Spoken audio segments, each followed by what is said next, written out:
Assalamualaikum warahmatullahi wabarakatuh. Perkenalkan, nama saya Prati Nurlena Boduge. Perkenalkan, nama saya Novita Wati Ayuwana.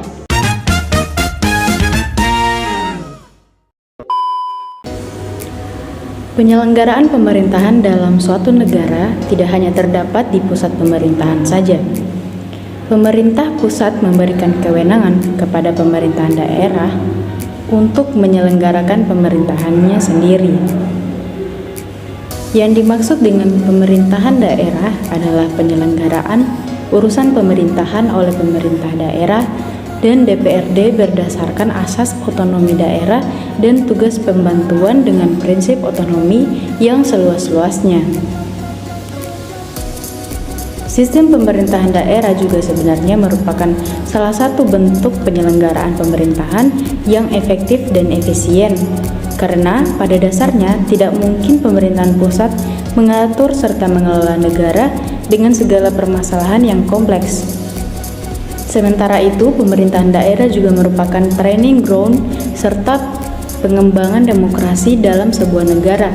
Disadari atau tidak, sistem pemerintahan daerah sebenarnya merupakan persiapan untuk karir politik lanjutan yang biasanya terdapat pada pemerintahan pusat. Kita masuk pada pembahasan. Yang pertama, otonomi daerah pada masa Orde Lama. Dilahirkan dua undang-undang yang mengatur pemerintahan daerah. Yang pertama yaitu Undang-Undang Nomor 1 Tahun 1945 tentang kedudukan peraturan mengenai Komite Nasional Daerah. Undang-undang ini sangat singkat yang hanya memuat 6 pasal yang ditetapkan pada tanggal 23 November 1945. Undang-Undang Nomor 1 Tahun 1945 mengatur pembentukan KND atau Komite Nasional Daerah. Sebagaimana kita ketahui bahwa pada masa awal kemerdekaan setelah proklamasi, bangsa Indonesia belum memiliki perangkat kenegaraan yang memadai, sehingga diaturlah bahwa pada masa awal kemerdekaan, Komite Nasional Indonesia Pusat menyelenggarakan semua tugas-tugas lembaga kenegaraan sampai terbentuknya lembaga negara seperti yang dimaksud dalam Undang-Undang 1945. Undang-Undang Nomor 1 1945 sukar diterima oleh daerah-daerah di luar Jawa dan Madura. Mengingat situasi saat itu, daerah Kesultanan Yogyakarta dan Kesunanan Surakarta di Solo pun juga tidak diatur secara jelas, mengingat pemerintahan pusat pada saat itu masih menghargai keberadaan kedua daerah tersebut yang tetap diakui oleh pemerintahan Hindia Belanda, walaupun dengan berbagai pembatasan dan intervensi. Pemerintahan daerah dalam rangka pelaksanaan otonomi daerah pada Orde Lama agak sukar untuk mengadakan penilaian secara umum. Akan tetapi, melihat beberapa muatan undang-undang yang pernah berlaku, maka dapat disimpulkan bahwa pada masa Orde Lama, utamanya pada saat Undang-Undang Nomor 1 Tahun 1945, Undang-Undang Nomor 22 Tahun 1948, dan Undang-Undang Nomor 1 Tahun 1957, daerah-daerah masih diberikan keleluasaan yang besar untuk berotonomi. Akan tetapi pasca dekret Presiden 5 Juli tahun 1959, pemerintahan daerah telah bernuansa sangat sentralisasi.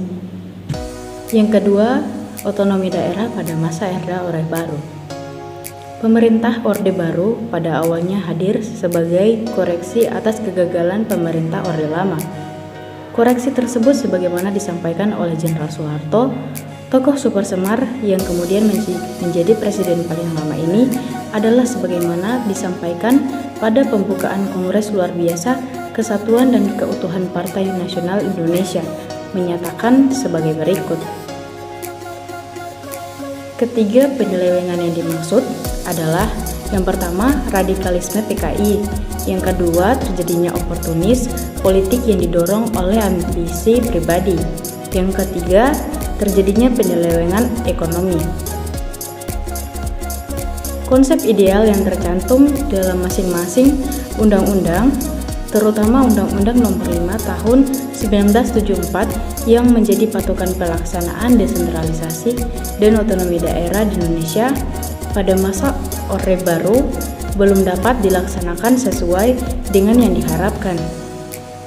Hal ini karena meskipun Undang-Undang Nomor 5 Tahun 1974 telah memberikan penekanan pada DT 2 sebagai basis pelaksanaan otonomi daerah, tetapi pada kenyataannya pemerintahan pusat dan pemerintahan daerah di tingkat 1 masih memegang kendali kekuasaan secara signifikan. Yang ketiga, otonomi daerah pada masa reformasi.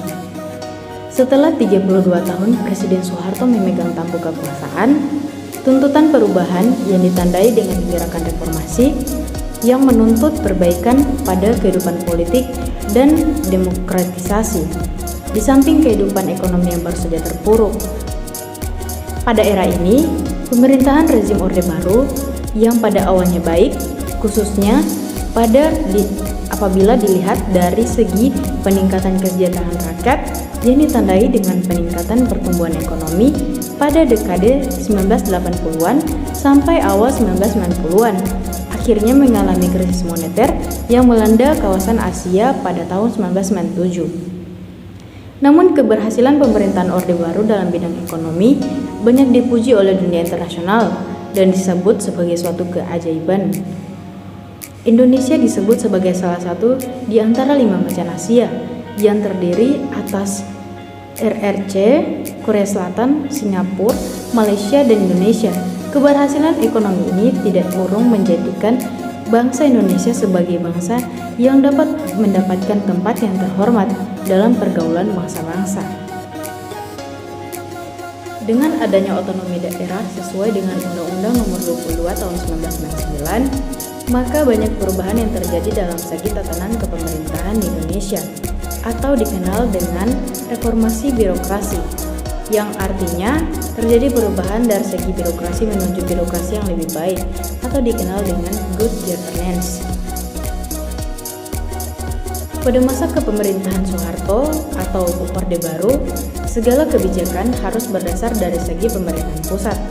Ini dikarenakan pada waktu sebelum adanya otonomi daerah menggunakan prinsip desentralisasi. Ini sangat berbeda dengan sekarang ini. Segala sesuatu yang berhubungan dengan suatu daerah merupakan tanggung jawab daerah, dan daerah tersebut berhak mengambil keputusan dan kebijakan. Kita sering mendengar istilah perda. Ini merupakan realita dari otonomi daerah bahwa suatu daerah berhak mengeluarkan peraturan terkait permasalahan yang terjadi di daerah. Dan ini sangat jauh beda sekali, berbeda dengan masa dulu sebelum adanya otonomi daerah. Baik, saya akan menjelaskan tentang kekhususan Yogyakarta dan Aceh serta otonomi khusus untuk Papua. Yang pertama yaitu saya akan menjelaskan tentang keistimewaan Yogyakarta. Daerah Istimewa Yogyakarta adalah sebuah provinsi yang berdasarkan wilayah Kesultanan Yogyakarta, Hadiningrat, dan juga Kadipaten Paku Alaman. Pemerintahan daerah istimewa Yogyakarta dapat dirunut asal mula dari tahun 1945.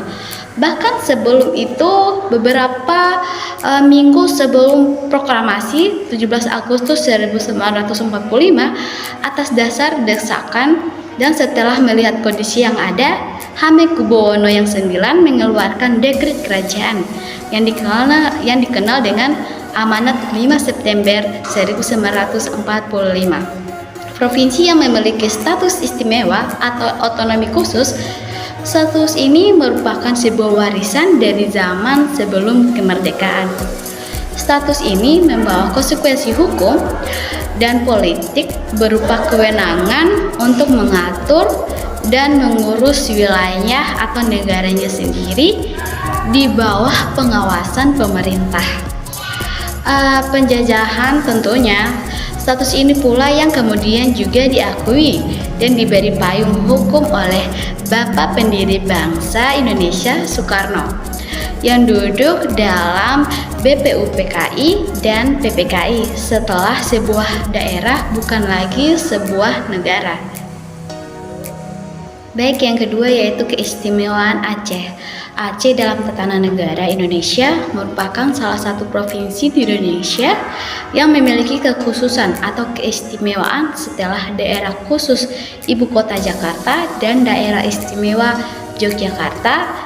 Keistimewaan daerah Aceh telah terbentuk sejak keputusan Perdana Menteri Republik Indonesia nomor 1/1959 yang berlaku pada tanggal 25 Mei 1959 dengan memberi keistimewaan dalam 3 bidang yaitu agama, pendidikan, dan adat. Kemudian keistimewaan Aceh dipertegas dan diperkuat dengan landasan hukum Undang-Undang nomor 18 tahun 1965 tentang pokok-pokok pemerintahan daerah. Baik, yang ketiga yaitu otonomi khusus untuk Papua. Pemberian otonomi khusus bagi Papua dilakukan pada momentum yang tepat, yaitu saat Orde Reformasi dan ketika ada tuntutan Papua untuk mengembalikan nama Provinsi Irian Jaya menjadi Provinsi Papua. Pada saat itu pemerintah bertekad untuk menyelesaikan berbagai permasalahan besar bangsa Indonesia dalam menata kehidupan berbangsa dan bernegara yang lebih baik, misalnya pengakuan terhadap eksistensi hak adat dan penghormatan terhadap hak asasi manusia atau HAM, serta menyelesaikan pelanggaran HAM masa lalu. Hal tersebut sejalan dengan tujuan dari kebijakan. Baik, dan terakhir saya akan menjelaskan tentang keberadaan daerah istimewa dalam sistem pemerintahan daerah. Indonesia mengakui keberadaan daerah istimewa dan daerah khusus sesuai dengan yang tercantum pada Undang-Undang Dasar 1945. Daerah tersebut adalah daerah khusus Ibu Kota Jakarta, daerah otonomi khusus Papua dan Papua Barat, daerah istimewa Yogyakarta, dan daerah istimewa Aceh. Daerah-daerah tersebut memiliki kewenangannya tersendiri yang khusus dan berbeda dengan kewenangan daerah otonomi pada umumnya di Indonesia. Penerapan kebijakan desentralisasi asimetris ini dilatar belakangi oleh kebutuhan politis dan juga kebutuhan efisiensi pemerintahan atau